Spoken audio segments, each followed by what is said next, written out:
You know that feeling, right?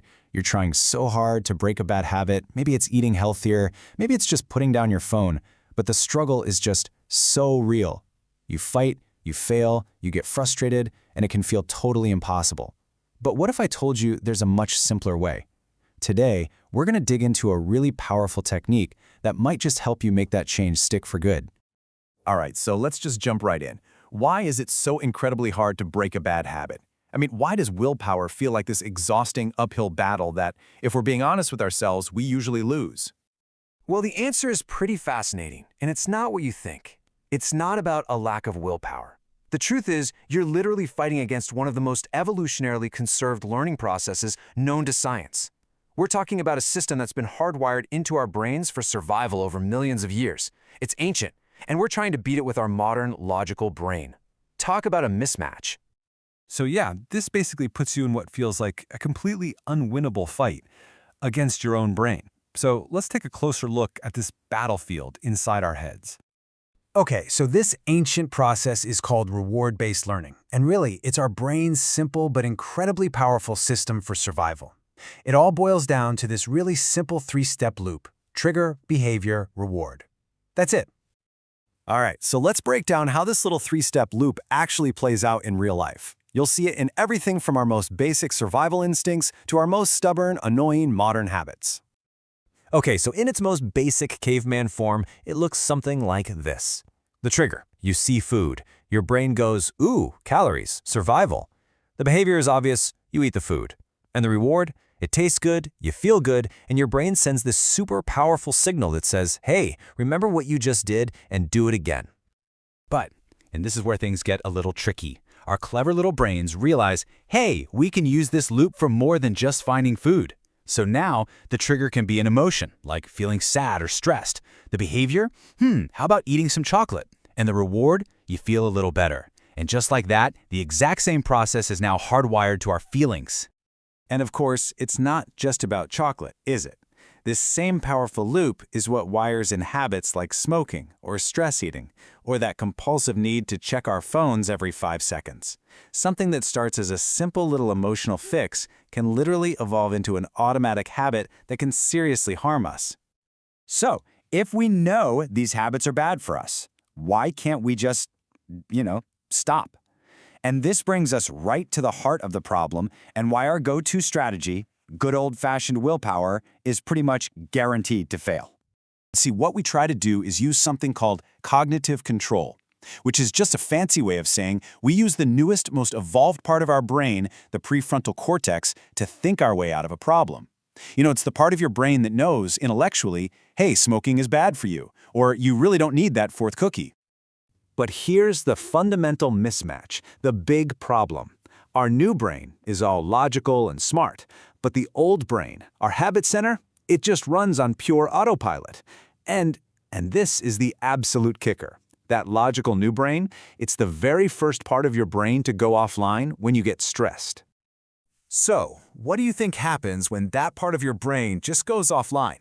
What takes over when your logical, forward-thinking brain checks out under pressure?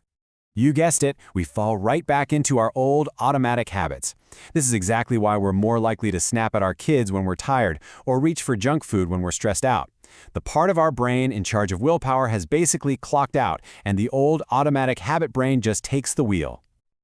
Okay, but what if there's a better way? A way that doesn't rely on a part of the brain that just, abandons ship when we need it most? Well, this is where we introduce a surprisingly powerful and kind of unexpected tool, curiosity. So the big idea here is simple but profound. Stop fighting your brain.